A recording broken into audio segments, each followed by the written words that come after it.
You're listening to ReBoot. ReBoot.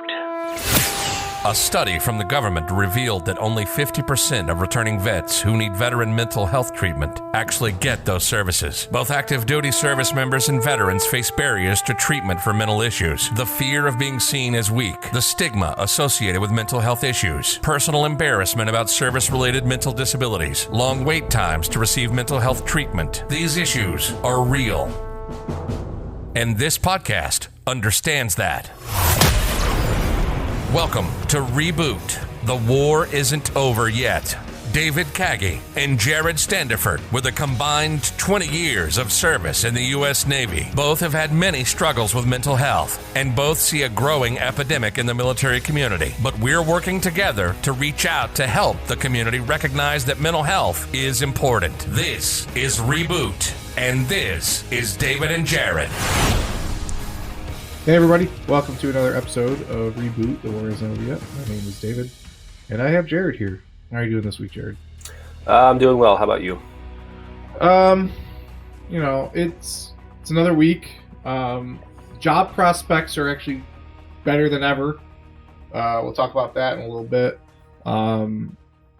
Medication, not so great, and that's just from a running out aspect, and I still don't have doctors up here, and so we'll talk about that a little bit.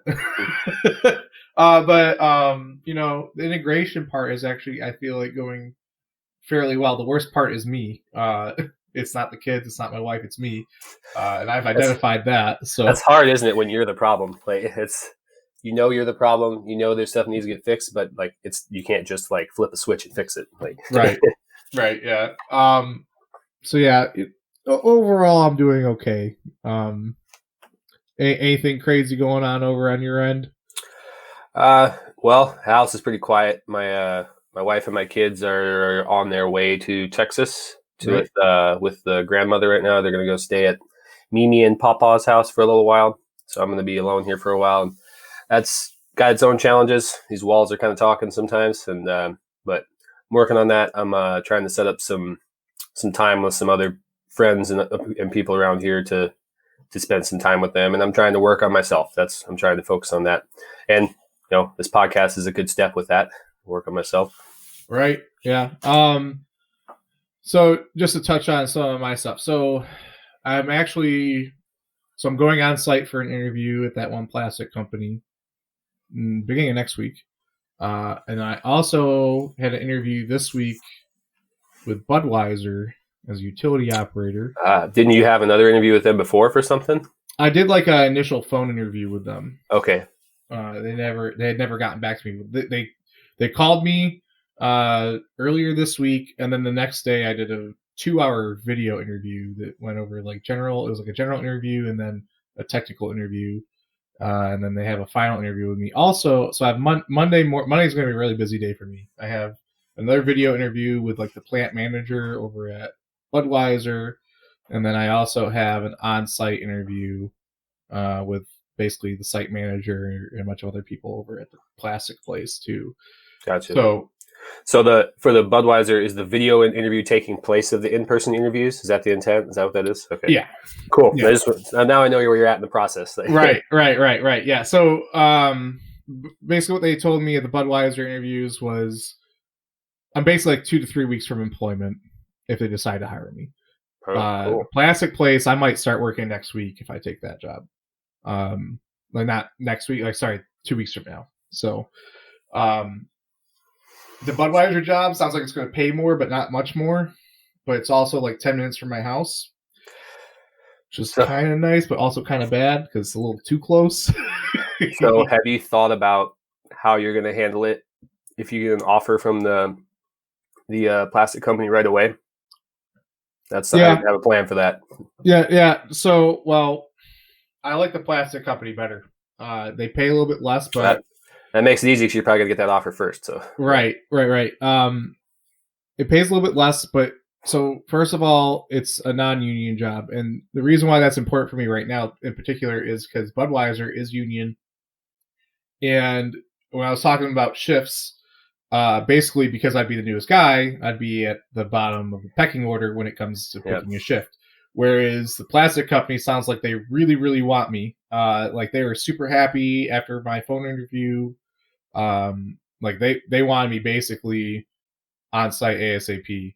And so I think I can leverage that into getting a shift that I want, which is first shift. I don't want to work nights. I want to be with my family as much as possible. And so I think that's especially preferential. with you. Yeah, especially with you, for being with your family, I'm sure is important. And then also, like, your body just doesn't, like, your hormones and all that stuff don't really like it when you screw up your circadian rhythm. So if you could maintain that as close to normal as possible, I think that would help your mental health and your balance and stuff. Right. And the union thing, like, it's up and down. And I definitely have seen the same thing with union jobs. A lot of times, a lot of your promotion and how you are treated is more so based on seniority than it is on how well you do your job, which is, I don't really like that. But it also is kind of nice in some ways because, for example, I'm going to kind of dime out my old job a little bit, but when I worked at Palo Verde, they are non-union, and I will say that we were treated kind of poorly sometimes in some things as far as pay and stuff like that. That would never have happened if we had union there, because the union would have destroyed them. Right. But they rolled out a new pay program that basically gypped us out of money, and then they tried to tell us that we weren't losing money. And we're like, well, we're not idiots. I can do math. We are losing money. And like, it would have been, and the way I told it, like, when they asked me about it, I was like, I would have respected you more had you just said, hey, this is business. This is what we're doing, rather than just trying to tell me that it's all good and you're not hurting my pocketbook when you absolutely are. Right.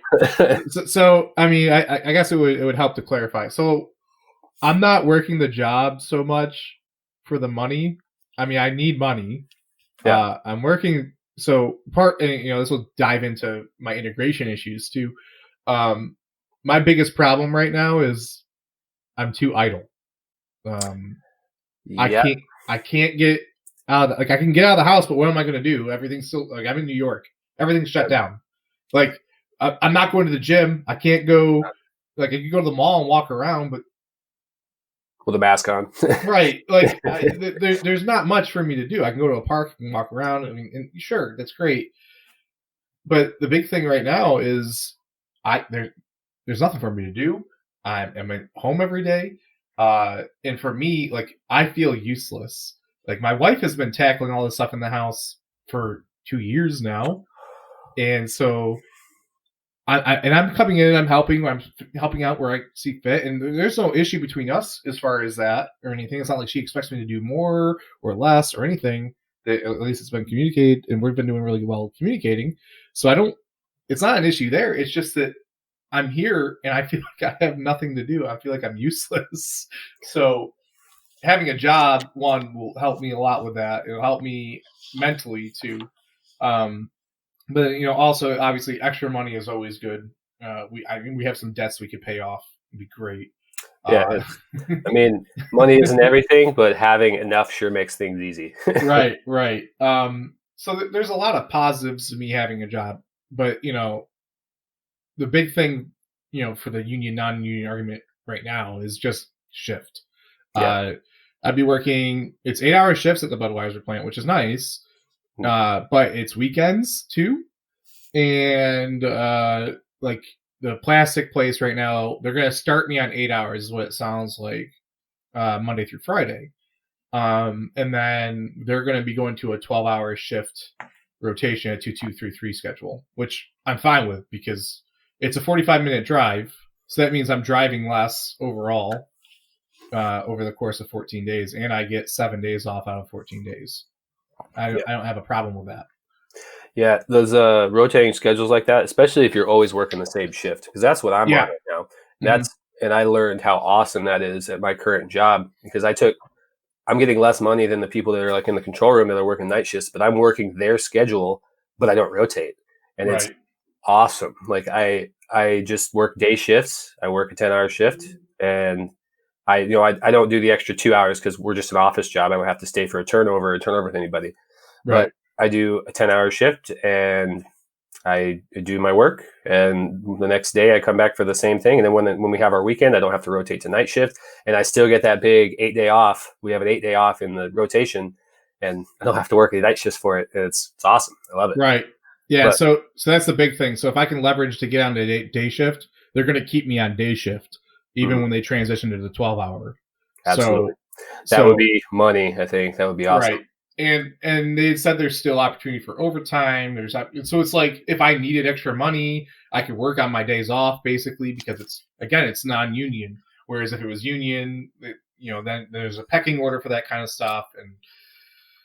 And I just feel like there's more flexibility for me and more upward mobility for me because this company is growing and everything else that's going on with this plastic company right now. So one thing to be careful with the overtime when you start talking pay with this company, I would ask them, I mean, they're pretty new, right? They're expanding, so they might not have great data. But I would ask them how much overtime is normal for an employee. Like how much does an employee normally work in overtime?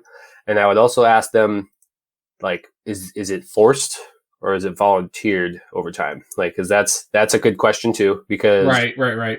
When I was at Palo Verde, they could force you.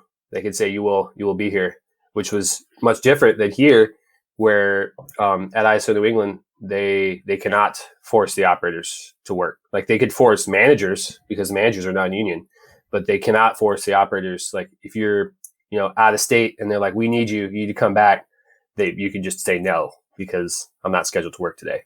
But right, yeah. I mean, so from the sounds of it, there's not a ton of overtime opportunity, which I'm okay with. Like my base pay is enough to cover my bills, just based on there's a middleman in this job. There's a recruiter, and he was telling me what to expect pay wise, and then even the guy on the phone kind of said based on my experience where he thought he was gonna try to put me in for kind of tip his hand a little bit.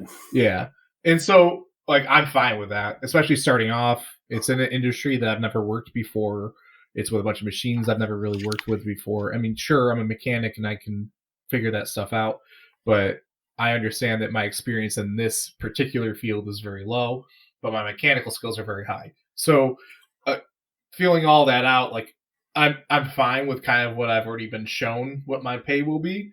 And so I don't need the overtime, but if there was overtime available and I needed some extra money, I could take it. So you can take it. Right. And so it sounds like overall it's a good job. The only thing, honestly, my biggest problem with it is the distance I have to drive. It's a 45-minute drive. But I feel like that's also going to be good on the back end when I'm coming home to kind of disassociate from work, get myself cleared and back home. I had to commute. Well, and also one question about it too. What's the drive physically like? Is it like super traffic heavy or anything like that where you have to drive?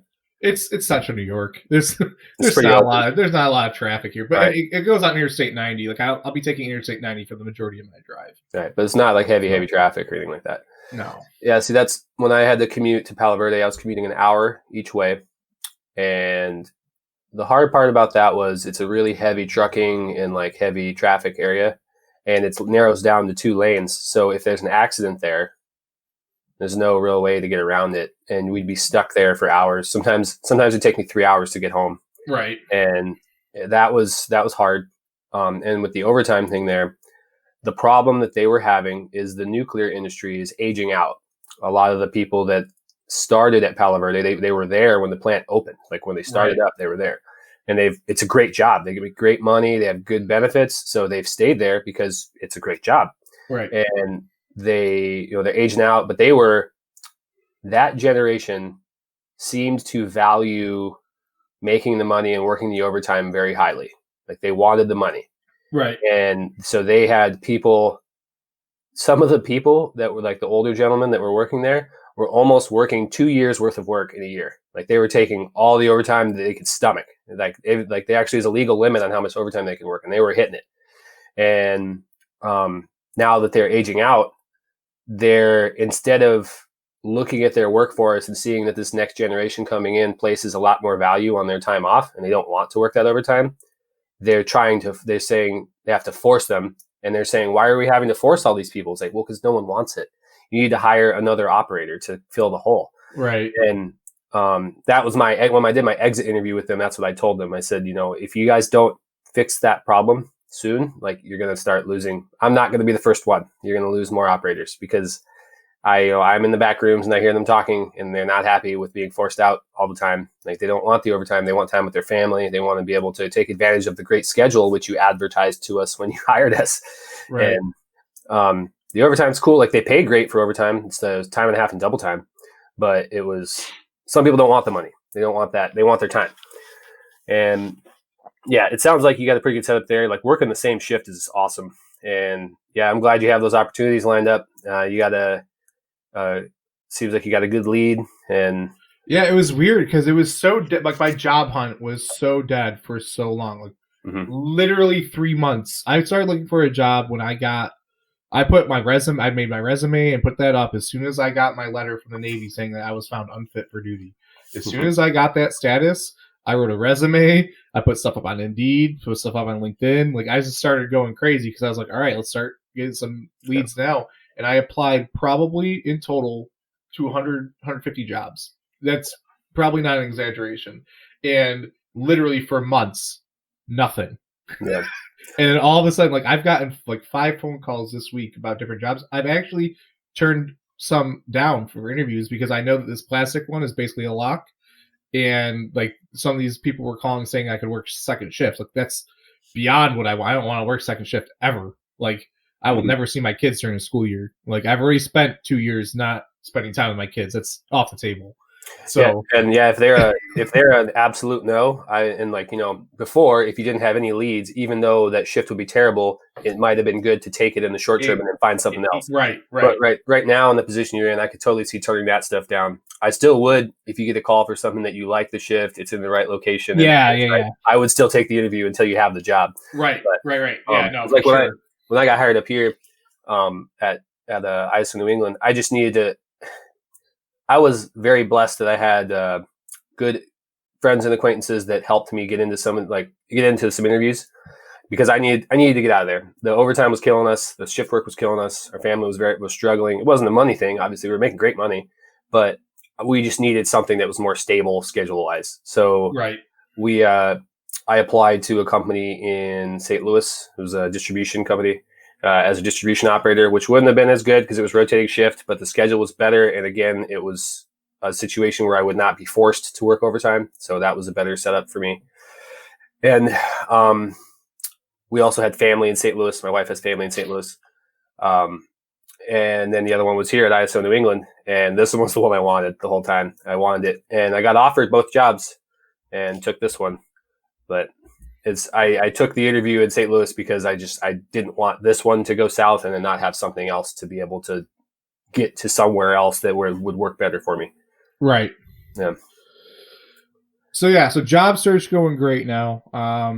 Integration, I think is pretty good. Like it's been very difficult for me. So I was supposed to get a 90-day supply of medicine before I left Virginia.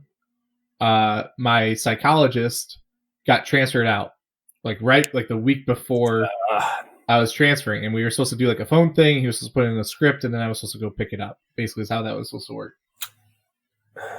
I tried getting another psychologist through of course, the Navy's super inefficient and terrible, and so I ended up not getting another psychologist. So I ran out of one of my pills. Long story short, I'm out of one of my medications right now. And it was kind of like the game changer pill for me.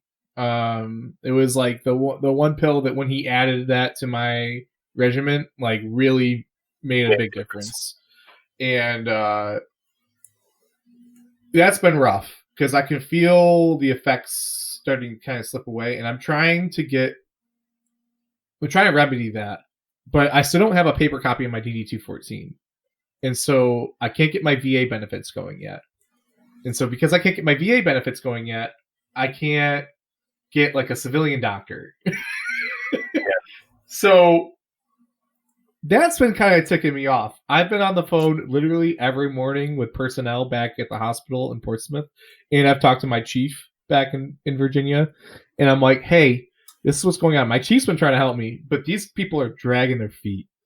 And it's messing me up. It's making me angry. And like, so I'm already stressed out because of like job stuff, even though I feel in a good position, obviously, until I have a job offer and I accept it and I have a job, I'm going to Totally be stressed out. Yeah. So that's kind of bugging me. And, you know, my middle child, bless his heart, my middle child has a way of wearing you down. Very good. He's very good at that. He's a character. He's basically a mini me, which is terrible for me because I know how I was as a child. And yeah, and oh man, he has been just pulling every string, pushing every button that he can. Mm-hmm. And I have to like keep removing myself from the scenario because I'm like, I love you too much to like really like. I've yelled at him a couple times. I'm like, okay, Dave, you need to go take a time out. Like, so it's the integration. It's, you know, not having that medication. I'm not trying to use it as a crutch. No, I'm not trying to use it as an excuse, but I can feel the difference. Yeah. Mentally. And so it's been rough. That's hard. Yeah. Yeah, I definitely, my youngest child, my daughter, is kind of the wrecking ball out of the two, and she can be tough sometimes. She can definitely push your buttons because she's very hard-headed, very stubborn. And she often needs to get much more severe consequences for it to sink in than my son does. My son's a little more sensitive, and if you scold him, he will usually like correct the issue. My daughter, I've had to spank her before because she just won't. Like, she won't. It's not getting talked to is not enough for her. And so it's funny. we found that spanking doesn't even work with my middle child. He'll laugh. That's rough. And you don't want to sit there and, you know, actually hit him. No, you don't want to really hurt him. Right. And it's more so you don't want to hurt him. And right. My daughter, just like, for example, when we went camping, she was standing up. There's a light above her in the pop-up, and she would get up and say light and turn the light on, and she's supposed to be going to sleep, and she kept doing it, and I scolded her. I put her down. I took away. She had a toy with her in bed. I took away the toy as a punishment, and that didn't even bother her. She was just like light and turn the light on. It sounds like both of our second children are the same.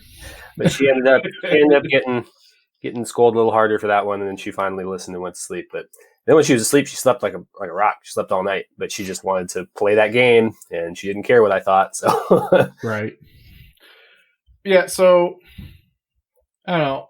I'm looking forward to see what next week brings. You know, getting these big interviews basically over with, and seeing what happens. I mean, I got both of the big interviews on Monday. Like, I'm literally going to finish the Budweiser interview and then hop in the car and head over to the site in Auburn. So, you going to take any like an extra shirt and tie with you? I would, if you have it. They wanted me to dress like business casual, anyways. Okay, so cool. Yeah, I'm wearing some khakis and a polo. So advice. I guess you're not traveling far either. Advice I got from my father-in-law was to bring an extra shirt and tie because he travels for business all the time. He's like, you would not believe how many times I've spilled something on myself right before an important meeting. Yeah, I'm not gonna be drinking anything. It's not gonna happen. I'll be too nervous to drink. I get like, it's just like anytime I went for like an oral board. Mm-hmm. Even when I went for oral boards for requalification on the Truman, every time I get super nervous because I start overthinking everything, and then I do just fine. But I'll be way too nervous to be drinking anything on the way to that because I legitimately, like, I've talked to my wife. If they give me an offer on Monday, I'm taking it. Like, that's pretty much where I'm at with the plastic job. They sound like a great company.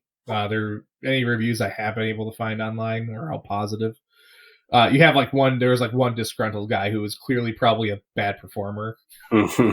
Like, you could just tell. Sometimes those negative reviews, you're just like, you just sound really bitter. And yeah, exactly. But you know, I'm not too worried about that. So that's that. You know, we're both going through some variable stuff. You working on yourself, me trying to figure out what the hell I'm doing in life. Yeah. Work on that part too. Is like to be like, you know, and we're both working on that. Yeah. So I know you had some stuff you wanted to talk about today. So yeah. So with stuff that like my mental state and what I've been going through, one of the big subjects that kind of keeps popping up for me is has a lot to do with accountability.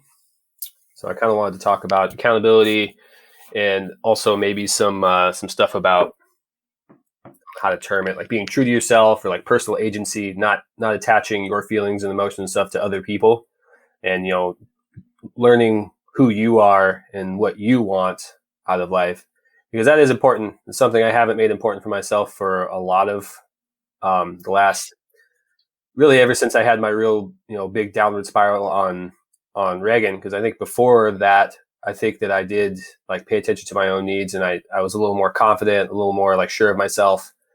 And I think once those few bad things started happening, I think I kind of just, you ever heard the term, like the saying, throw the baby out with the bathwater?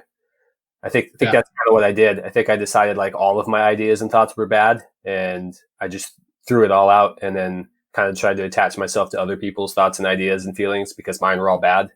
Right. And so that's something that I've been kind of trying to rebuild and work on. And like I said, accountability is a big part of that, knowing what you are and what you are not accountable for. And I mean, that kind of tells you what you should and should not put your emotions and energies into. Because like, for example, other people's feelings, like you should consider other people's feelings, but you are not responsible or accountable for them. So if someone else has a negative outlook on something that you are doing, you can listen to that and consider it and hold it up against how you feel. But if you still believe in your heart that what you're doing is correct, you don't have to stop for them. You could do what you believe is right. And I don't think that that's something I've had problems with, is I have had situations where I've taken on other people's emotions. I've taken on other people's ideas of what success is or what's important. And I'm really trying to take a step back and look at like who I am and what I want and what's important to me, and put that in, and it'll be me instead of being partly me and partly a chameleon that fits into whatever situation that I'm in.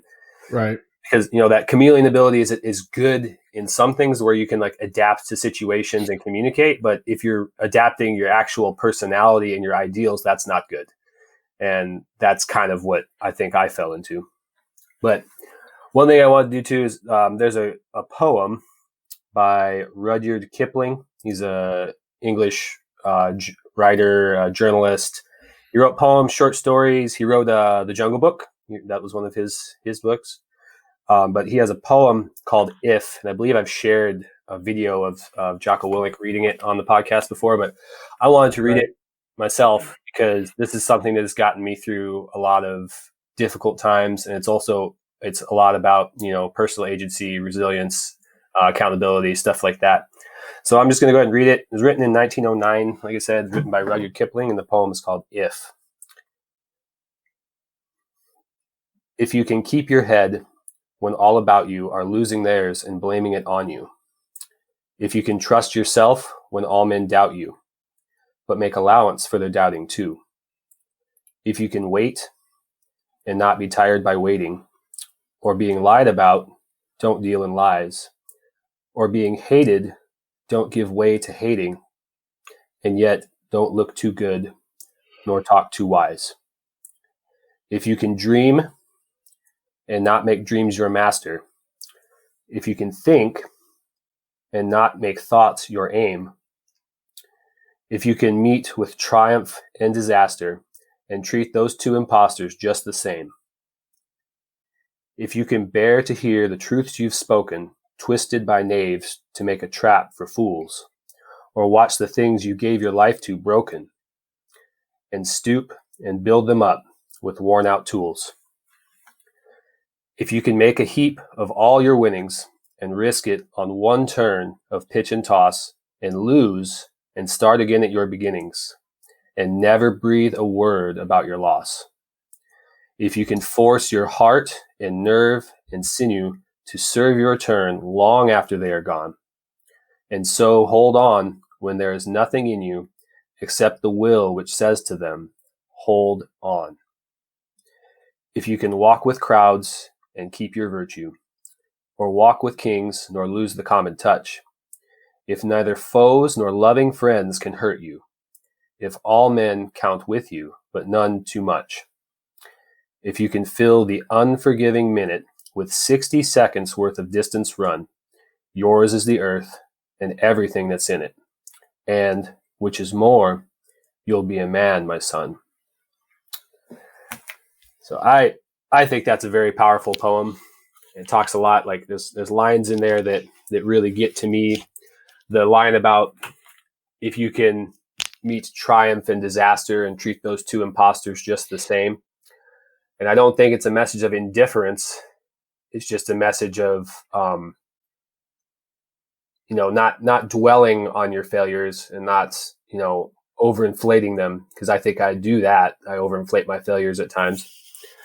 And then, there's a lot of lines in there that I could go through the whole thing, and I'll probably get to some more of them. But I kind of wanted to segue into the whole discussion about accountability, and kind of what is accountability. So, to me, the way I see accountability is it's very similar to responsibility. It's what you are responsible for, what you are, not necessarily what you have done. Really, it's because some things you're accountable for, you haven't done anything to receive. You just you have them, but everything that you can kind of touch and control in your life, you're accountable for. Like I said, like kind of an example of what you would not be accountable for is other people in your life's feelings. You're not accountable for those, and you should not feel that you're accountable for those. You don't need to make decisions based on that. You should consider them. You should be considerate of the other people in your life, but you're not responsible for another person's feelings. You are responsible for your own well-being and your own mindset, and you are responsible for all of the things that happen to you in your life, whether they happen by your action or your inaction. Inaction is also a choice, so you are responsible for them. And I think the accountability is important because I think there's a lot of, I know I have spent a lot of time thinking that I was accountable and that I was good at taking responsibility, but also shirking responsibility in a lot of ways in things that, like, well, this person did this, so that's not my responsibility. Like, well, you can't control other people, but you can control a lot of factors that you may not have even thought about. So like when something happens in your life that you didn't necessarily do yourself, you can still look at that and say, all right, what do I have control over? What can I do to make this situation either A, if it's a bad situation, A, not happen again, or B, what can I do to make this situation more ideal, better? What can I do? Like, don't focus on what you can't control, focus on what you can control. And whether that's building relationships or putting up barriers to failures or whatever it is, like, you can do those things and you are responsible to do those things. If you want the result, you have to do the work. And yeah, we talked about what you're accountable for. So another thing, like what I talked about, so the terms responsibility and accountability. So one thing that I get into with this sometimes is, like I said, I obsess over my failures sometimes. And I think that also happened more so after all my issues on Reagan, because I think I was pretty good at failing the early time on Reagan. Like, I was okay with like, well, I screwed that up and just keep moving forward, like learn from it and move forward. But after I went through that switch of kind of thinking that, I'm all bad, basically, I also started dwelling on my failures a lot more and, have those feelings of like uselessness and that I'm, I don't have any good ideas and, right. That, so everything gets magnified. And that's all kind of a self-talk thing. And I have learned that my self-talk has not been good for a long time. Like the term, I don't like the term fault. Like, it's your fault. I try not to use that anymore. I have, and I've used it recently, but that's something that I know when I hear the "it's your fault" statement, that triggers a lot of negative self-talk for me. And it might be true that it's my fault, but I could say that it's my responsibility or I'm accountable for that. And that doesn't trigger the same negative self-talk that it's your fault. It's your fault, I feel like, has a very negative connotation. And at least in my mind, my head sees it as a very negative thing. like you've made a mistake, and even if you made a mistake, you could say, well, I'm accountable for that. I'll do this. But, I think that goes into also, if somebody's telling you it's your fault, that whole I use the term hooking an emotional hose up to someone, meaning taking their emotions and their feelings and trying to make them your own, which is not a good thing. And if somebody's telling you something's your fault, I think a lot of times, like, I would hook a hose up to them and like kind of take their anger as my own. Like I should be upset because they're angry. And that's not always the case. I mean, again, you should consider other people's feelings, but just because someone is upset with you, I mean, you can look at what you did and your actions and compare them to like what you believe is right. And, you can do the right thing. And a lot of people can be angry at you for doing the right thing. And it still might've been the right thing. You know what I mean? And I think that personal agency is something that's very important, like being able to know who you are, what you believe, and trying to act in a way that honors that belief and those feelings. And, you have to be accountable to do that. You have to be responsible for your own actions and understand that your actions have consequences and you own those consequences. Right. You see me looking over here a lot. So I pulled up the poem so I could look at it and analyze it as you were talking there. Yep.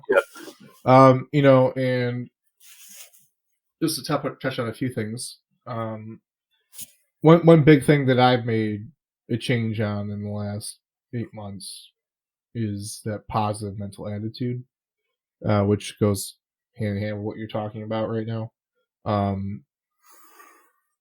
Like you, I had a lot of negative self-talk. Anytime I failed anything, that was never acceptable to myself. I never allowed that to happen. You're gonna fail in life. It's gonna happen. I let those failures dwell a lot of times. Like, and it could be minor things. I could have screwed up a math problem, and that would dwell. I was a perfectionist to an extreme degree, and that was very negative for me overall. Where's that line? Hold on.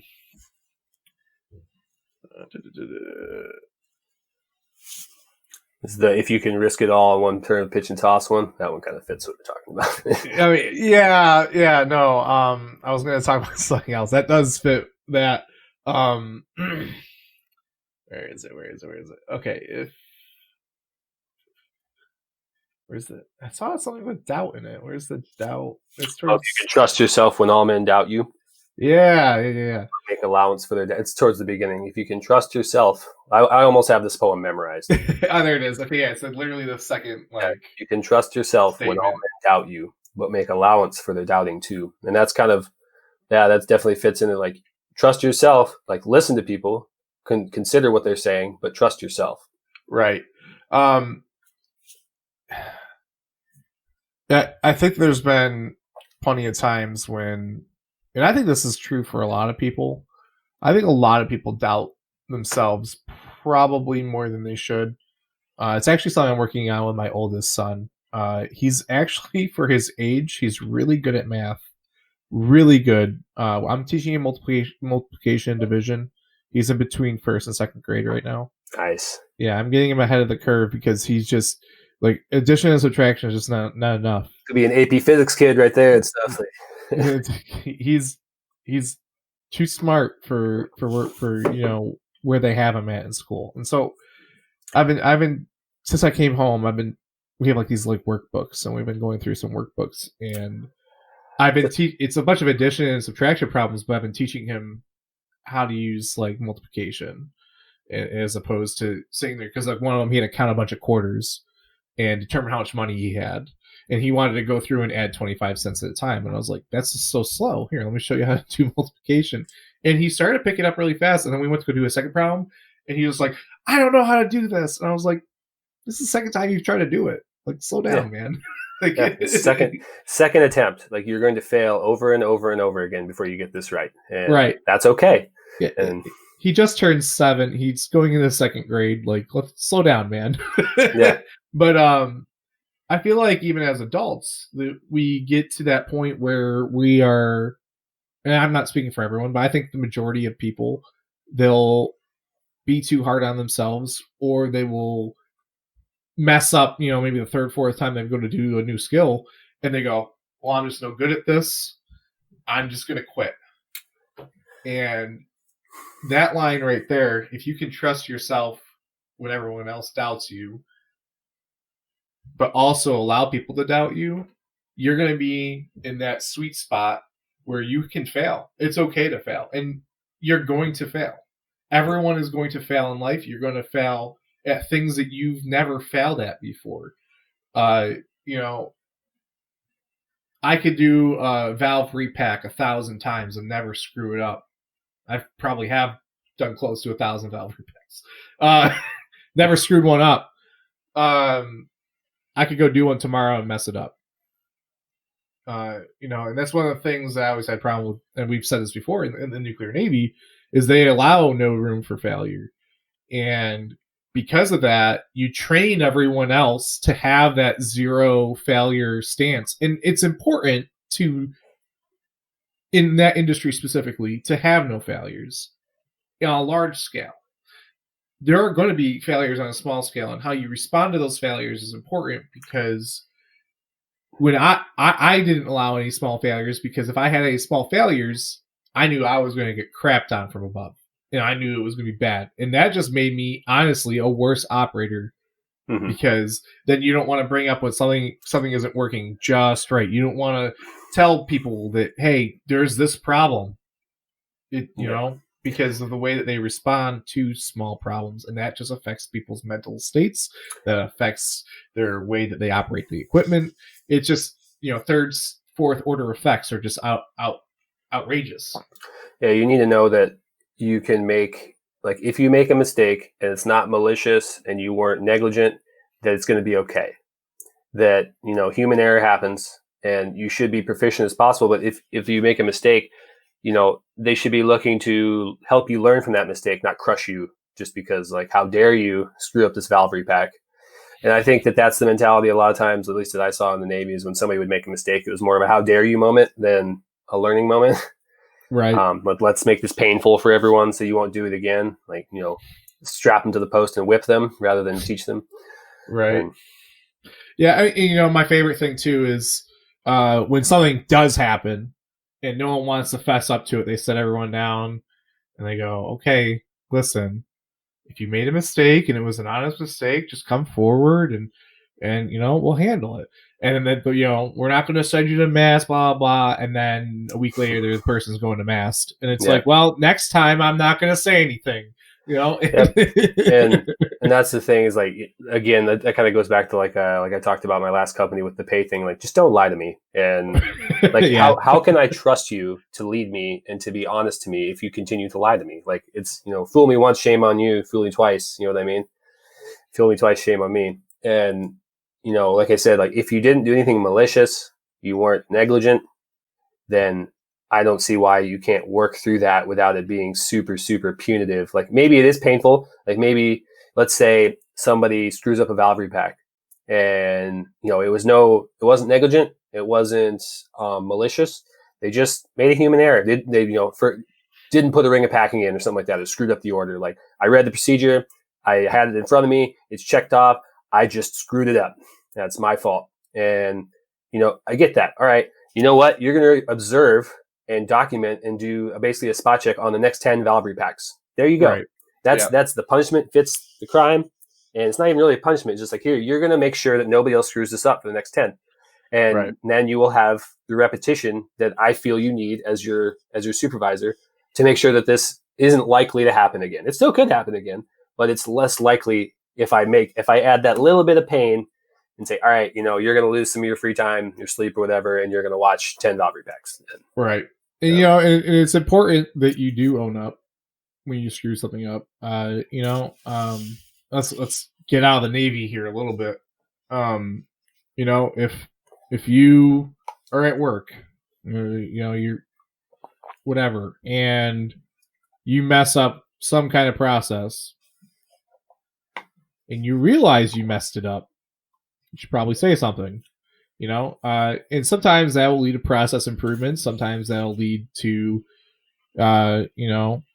something else down the road. If it was an honest mistake, now if you do something negligently, you should have done it right. My favorite one, like in the Navy, for instance, is when someone goes, "Well, I screwed it up. Did you have the procedure out?" Nope. No. Well, now you're asking. That should be painful at that point. Like, Yeah. all right, now there should be some type of relatively painful action, and because you're asking for it, Right. procedure, like it's not that hard to pull the book out, and that drives home that, like, making a mistake, while it's not good, is kind of acceptable. Like, it's a human error. Making a mistake by not pulling out the book, not acceptable, and that sends that message. But yeah, I mean, I had a guy who oxybutyl purifier. Like, yeah, how many times do you light up a purifier? If depending on your rotation, you might light that thing off 2-3 times a day, depending on what's going on. So most mechanics are very proficient in lighting off a lubable purifier. Well, I'm not going to get out the book because I've done it 10 times in the last 3 days. I obviously don't need a procedure. Well, guess what? Now we have to rebuild this purifier because you didn't take the brake off, or XYZ. Ouch. So that's not the exact scenario. I don't want to say exactly what happened, but yeah, not good. I can similar, understand. But had to rebuild a purifier, and that costs thousands of dollars and lots of work, and that needs to be painful. If you chose to not pull out a procedure, that's going to be painful now. But that understanding that if you made that decision, if you said, "Hey, I'm not going to pull out a book," and now this is the result. Again, accountability, that you did it. Now own it. So yeah, and that's true. And like, yeah, you're accountable for those decisions. And knowing that you have accountability like that and understanding what accountability is, I think helps you make better decisions, because you understand that, like, I need to believe in this decision. I need to believe in what I'm doing, because I am going to be responsible for the consequences. So if I do something with the best of intentions, even if it goes wrong and there are negative consequences, I can accept that because I chose to do that. No, nobody forced me. Nobody influenced me, maliciously. I made the decision. It was my choice. Now I have to deal with the consequences. Right. And you can move forward knowing that. But if you're making decisions on someone else's behest, or you're not taking accountability for them, you're just like, well, this person told me to. Like, you make a stock investment, like, well, my broker told me it was the right thing to do. Like, and it goes south. Like, well, I mean, it's your money. You made the choice. You pulled the trigger. So whether or not you are versed on what you did it, and you were accountable for the consequences. You lost that money. So right. That's one of those things. Like, and another thing I want to say about accountability too, like, just because you're accountable for something doesn't mean that you need to do it on your own. So you can get help and you can trust other people, but you still have to understand, like I said with the broker thing, that you are at the end of the day responsible.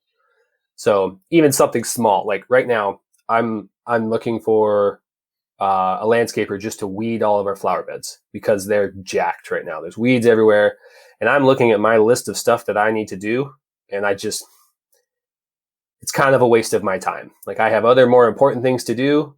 I want it done, but I just don't want to spend half a day doing it because I have other things that I feel are more important for me and my personal growth and for our family and for the house. So I'm going to try and outsource that. And I have high confidence that if I outsource it to a landscaper, he's going to do a decent job, and the consequences will be good. Right. So stuff like that. That's a small, very benign example, but that's just because you are accountable for something doesn't mean that you personally have to do it. But if you're trusting someone to do it for you, you're still accountable for the outcome. I mean, that's leadership. Yep. I mean, when we talk about leadership a lot on here, as a leader, you are responsible for all the outcomes, no matter who does it. Like, if I had, as LPO, had, someone go that I needed to deliver something to somewhere else on the ship, and I said, "Hey, you go take that to this place," blah blah, and I never followed up with them, and I never checked on them, and they never did it.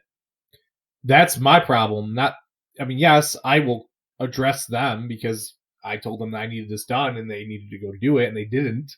But it's still my responsibility. It was still my I'm accountable to get that done. Mm-hmm. Yeah, I think it was Jocko Willink that said like leadership is like 20% telling people what to do and like 80% making sure that they actually do it. So true. It's so true. That was one of the hardest leadership lessons I think I've learned over the last 10 years is that having the title of leader is very easy. Someone says you're the leader, mm-hmm. especially in the military. They go, you're in charge. And that's the end of that. You're in charge. But being a successful leader is all sorts of everything you don't think of. And one of those big things is making sure that when you tell someone to do something, that they do it and they do it right. Yeah, if I had the opportunity to go back to my position in the Navy right now, I would be so much more aggressive on teaching second classes and third classes what leadership was and like how to lead, because I think it's a huge hole. Like there's just not enough talked about that. And so that was one of my favorite things to do as LPO. My second go around is to take like my work center supervisors, be like, okay, hey, and I tell them, even though I knew I could go straight to person X and say I need this done. Instead, I'd go to my work center supervisor, my assistant leading petty officer, and be like, hey, this is a task. I need it done. Figure it out. Good luck. And if they came and asked me questions, obviously I wasn't gonna leave them. Yeah, you're a resource. Dry. Right. You're a resource. So he can use all those resources. Right.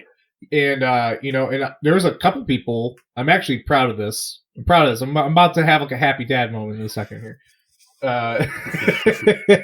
So there's like 2 or 3 people that I took during my time on Truman, and I would do what has now become a very negative term. I will use it positively. I groomed them. I groomed them for leadership, specifically. Gotta be specific. To be clear. And so, all 3 of those people made first class this cycle. So I'm glad, because I think that they're going to be good leaders. I think that they're going to fill necessary gaps going forward. And I don't think any of the 3 of them will ever go back to sea. As is common with nukes, they do their re-enlistment and they go to shore duty and they get out. That's very common. That's probably 80%. Yeah. It's actually becoming more common than I even re-enlist. My second sea tour, I saw way more people not re-enlist at all than what I saw in Reagan. Well, I think that goes back to, like I said, the shifting priorities. Like people value their time and their happiness much more than the money. And yep. People are changing. Yep. And so I would definitely take those people, and instead of showing them how it's done, I'd let them struggle and figure it out, and then teach them on the back end. And that was one of my most favorite things to do. One, because I could watch them struggle and squirm, and that's always enjoyable. But also, you get to watch them grow as people and as leaders that way, as they struggle. You see them overcome that adversity and come through it.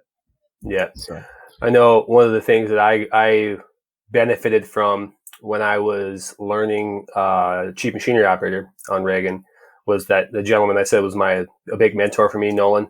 Before I was even standing UIs with him, like he let me spend, I think it was about a month standing upper level, where I was like just making sure. I think he was feeling me out. He was making sure that I was a competent upper level and that I wasn't going to screw him over. Basically, he didn't have to babysit me. Right. Once he was confident, I could start up a DU, I could start up a main engine, I could do casualties, and he wasn't going to have to babysit me. He just walked over to me and tossed me the radio, and I like caught it, hit me in the chest. He's like, "You got it. I'll be at the PAOB. Come ask me if you have questions." I was like, "What?" So that'd be so frowned upon if anyone ever found out. Yeah, but it was so good for me though, because I got to struggle and learn. And by the time I was actually standing like UIs and being like evaluated on my performance, like I knew all the communications. I knew how things were supposed to flow. I knew what was supposed to happen at different times because I hadn't stood like 3 UIs. I stood like 50 of them. Right. Because I was basically standing upper level CMO. Like I was standing the watch with the radio. And so I took all the communications and everything. And he wasn't even wearing a radio, so he couldn't even hear him. He was just trusting me to do it. That felt good too, that he trusted me. That he's like, I trust you not to get me in trouble. And if you get me in trouble, I'll be accountable for it. I'll take the blame. And that felt really good. And I tried to remember that. And I reminding myself of it right now. I should probably do that more. Like give responsibility and then just, take care of the consequences at the end. And if they're negative, then we do some training and we try it again. If they're positive, cool. We give some praise and keep going on about our business. Right. I miss, because we used to get away. I'll tell you this. We used to get away with more on Reagan than what I could get away with on Truman. Yeah. They made it so that, like, for instance, under instructs and over instructs, if there was a radio, everyone had to be on a radio. Like, they don't even let people make those comm mistakes anymore, even though there's like 5 layers of where people can pick it up and catch it and correct people. I mean, to be fair, something got through and no one caught it and it caused an issue. So I'll be fair on that. But we don't, like I said before, we don't let people make mistakes. It's at some point adding more layers to the like checks and balances is just not productive. Like if you set up a certain number of layers and one thing still gets through, maybe you just need to reinforce the training on the layers that are there, because adding another layer makes it even more cumbersome sometimes. And it's right. There's a law of diminishing returns there. Like you and I both know how naval reactors works. Oh yeah. They knee-jerk reaction. Right. With a knee-jerk reaction, we're gonna make sure this never happens again. Which right, exactly. They make it. Well, how we're gonna make sure it never happens again. We're gonna make it impossible for you to do your job. So there you go. Right. Yeah. If you can't do it, you can't screw it up. Right. Sometimes it's just 1 or 2 bad people. It's not the process. Yeah. But if we identify it's bad people, then officers are responsible. That's true. Because they qualified them. And that's why we always identify processes usually as opposed to people. That is like one of the things that I love, that like I've heard so many times from all the leadership books I've read, from all the like stuff I've listened to. Is like there are no bad personnel in organizations. There are only bad leaders.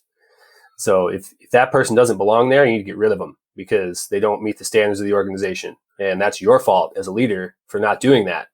And yeah, that like puts the onus on the person that's really in charge, and they can't just blame it on him. Like, oh, well, that guy's just, he's our problem child. And it's like, well, what have you done? Have you trained him? Have you personally trained him? Have you given him some upgrades?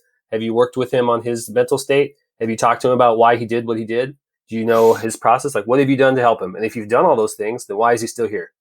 Why? Yeah, you're right. So like that's honestly one of the reasons I'm excited to go work in the civilian sector. Yeah. Because I know if people, don't do their job, they're not going to be around very long. Yeah.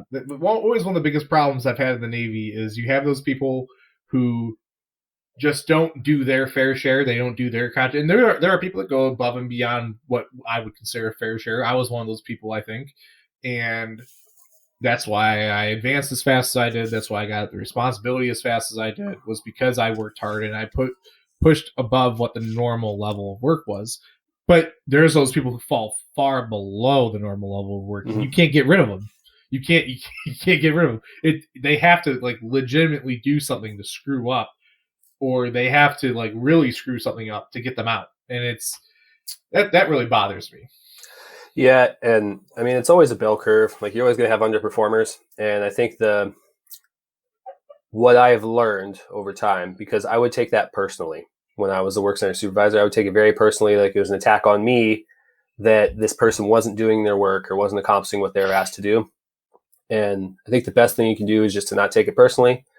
Just look at it as a performance issue and do everything you can to help them improve their performance. And if they don't respond to that, then again, you kind of just have to not take it personally and just keep going on it. And you you should not remove all responsibility from them, because you should let them be able to have consequences for their actions.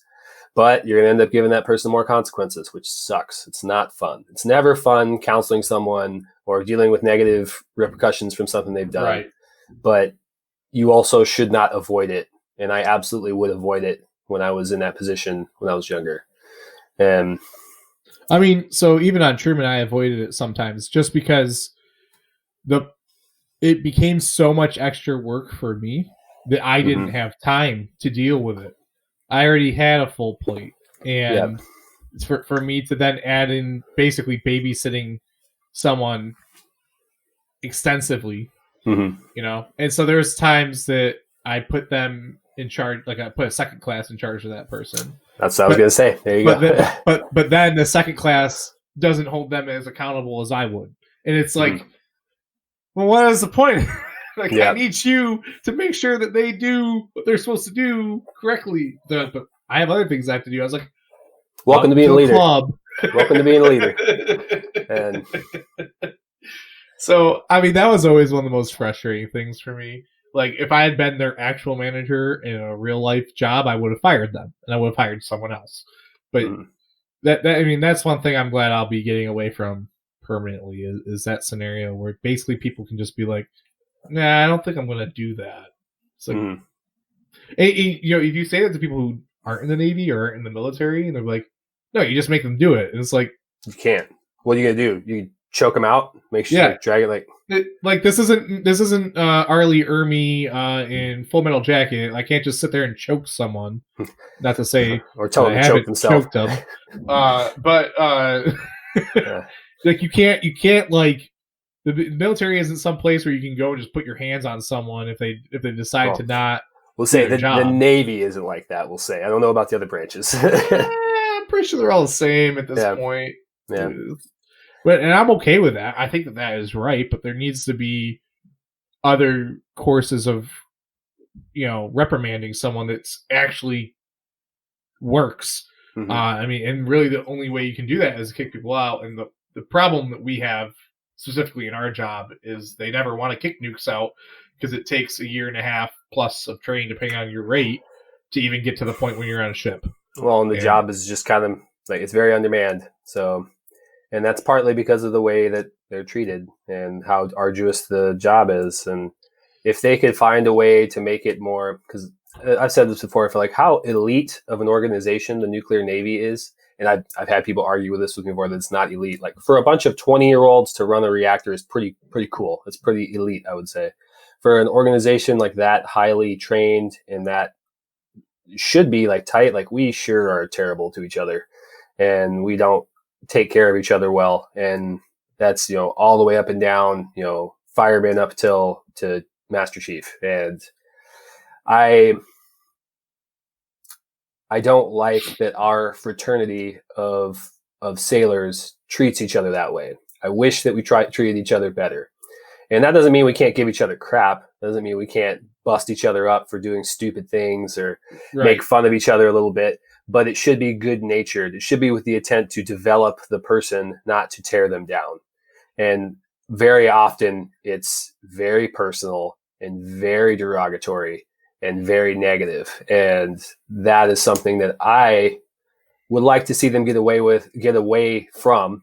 And, you know, I want to get away from that in my personal life. If I could do it all over again, I would try to be much, much more positive and more kind of, I guess, empathetic to people. Right. Yeah. I mean, I have seen improvements. I've said that a couple times. I've seen improvements from when I was on Reagan to when I was on Truman. Upper chain of command seemed more, you know, empathetic to dealing with personal lives, like especially when you're in port. You know, I was always big on that. I basically got fired as LPO almost on Reagan because I let too many people go deal with personal stuff. When I was at ALPO, like they're like, you can't do that, and I was like, we're in port. We have duty section here. They're not on duty. They're gonna go deal with personal stuff. Like we have to allow that. We're about to go out to sea for a month. They need to deal with their personal stuff now. Like, yeah, if not now, then when? Like, right. So, everyone to stick around for Justin. It's like, bro, we can't keep everyone around for a just in case scenario all the time. Like, well, that's like a criticism to me of their leadership as well. Like, if you don't have the work ready in a timely manner, then that's your fault as the chief or the officer of that division. Like, you shouldn't be giving me the list of work at noon for that day. Right. That shouldn't happen. That's unsatisfactory. That's broken. And if you're receiving the work from above you, then that's the issue. Like, I don't care why it's happening. It shouldn't happen. You should have the work at the start of the day, and then barring some emergency, like when you're in port like that, if you're staying late for something, that should kind of be the exception. I feel like, because that's your time to spend with your family because you're home. You're not home a lot of the time. I did 4 deployments in 4 years on Reagan. I was gone all the time. Right. And that was that, when I was home, I wanted to be home. Right.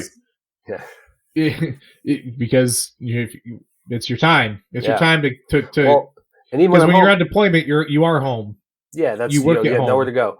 Yeah. But and when you're in port, every 4th day you're staying on the ship. So even then, every 4th day I'm spending 24 hours here, and every other day I'm working. Right. So, I looking back, it sucks how poorly we treated each other and how poorly we were treated by our chain of command as far as like our personal life balance and stuff like that, and the lack of empathy for people's personal issues. Because I had it too. I wasn't empathetic to people's like mental health issues because I saw it as an inconvenience for me a lot of the times, and it is. It usually is, especially as a leader. It usually is inconvenient. I had a couple different times that I had people that had some serious issues, but I wasn't going to tell them, no, you can't deal with that issue because I need you to be 100% when we go out to sea.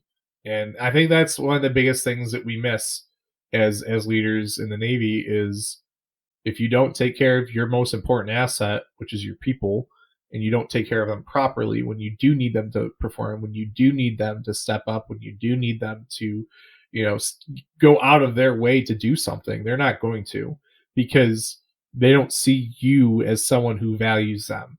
So why would they do something for you? And you see this in the civilian sector too.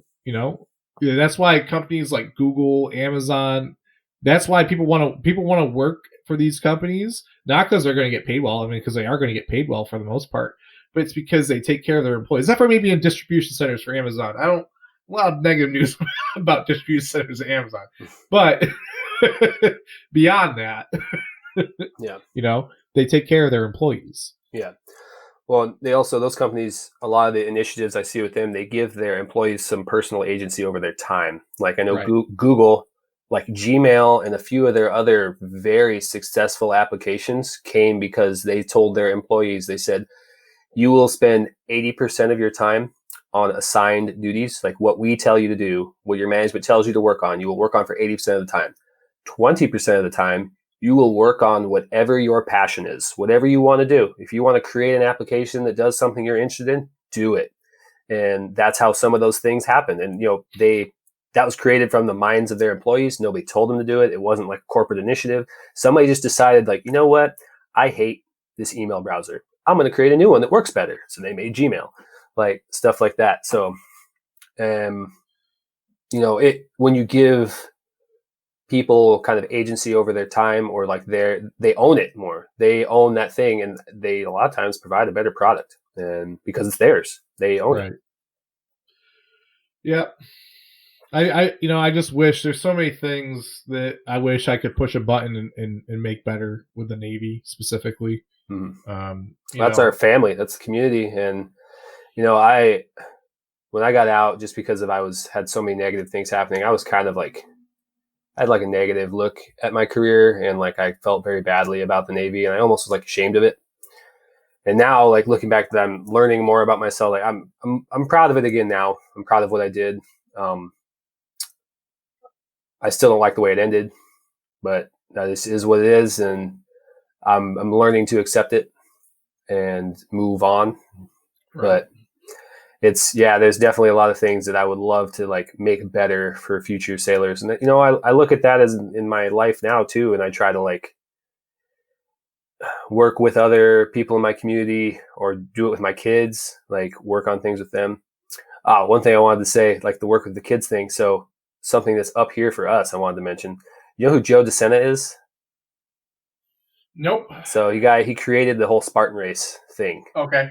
So he has started this thing. So with COVID, obviously Spartan race is like shut down. There's like none of them running.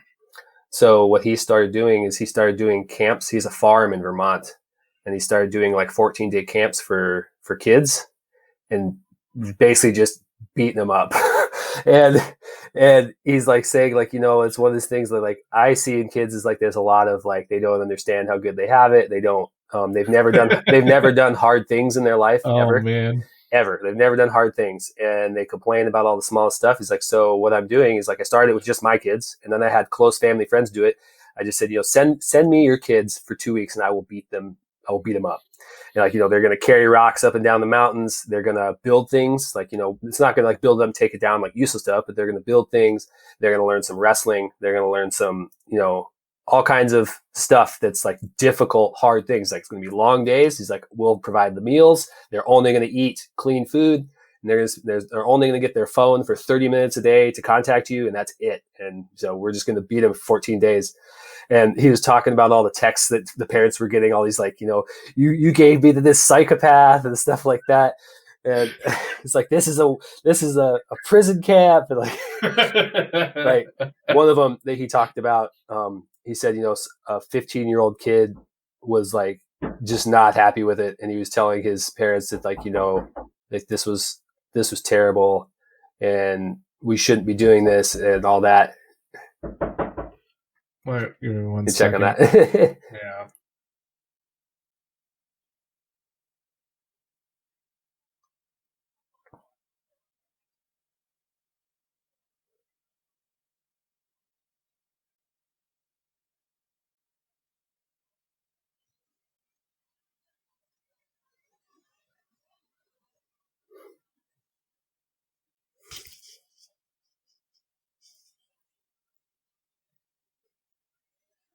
Back.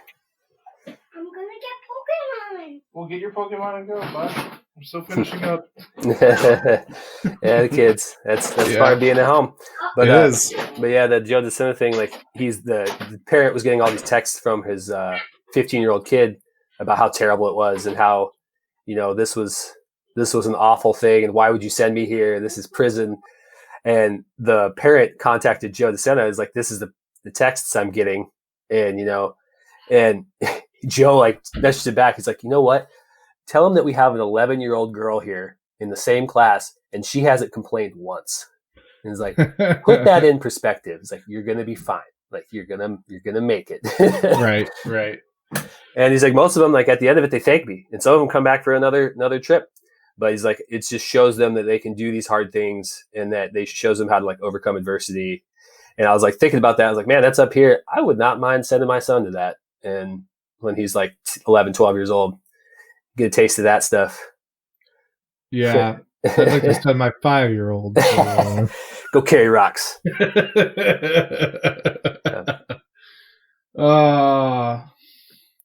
think we're going to have to wrap up. Yeah, so, time to go spend some time with the family. Yeah, he's getting antsy. He wants... I had muted the mic there for a second. He was like, I just want to play. And I was like, hey, I'm almost done. I want to play too. Yeah, I told him I'd play what Dragonmons or Pokemon. Something. There's a couple different versions. I used to play Pokemon on like old school Game Boy, on road trips to go to basketball games and stuff like that. Yeah, but I think there's like other versions. I think I know what you're talking about, but I don't know what it's called. It's like these trading cards, but then they also have these like little dragon figurines. It's a game. They got it. It's like in-laws bought it for him. Yeah, it's like Pokemon, but not. It's similar to that. Yeah. So I think he wants to do that with me. But gotcha. All right. So let's wrap this up. I think we had a great talk today. Honestly, it was good. And actually, I could probably talk about this for another 40 minutes, make this 2 hours. But Yeah, nobody wants to listen to us for 2 hours straight at one time. Most people only want to listen to us for an hour. Yeah. All right. Well, I'll go ahead and share the socials here. Yeah. So you can find us on Facebook at /Reboot Pods, Facebook /Reboot Pods. Our email is rebootpod@gmail.com. And our Twitter handle is @reboot_pod. And like we always say at the end of this podcast, if you want to get a hold of us to be on the show, let us know. We can talk about anything, whether it's leadership, whether it's mental health, whether it's, life experiences. We love hearing people's stories and what they've been through. And, if you think you have something that would help other people, please get a hold of us and we'll have a conversation, and it'll be fun. I promise. And, that's all our socials. That's it. Yeah. Just tagging on. So if you didn't know, if you're listening to this right now, you can also watch us now on YouTube. That's a growing experience for me.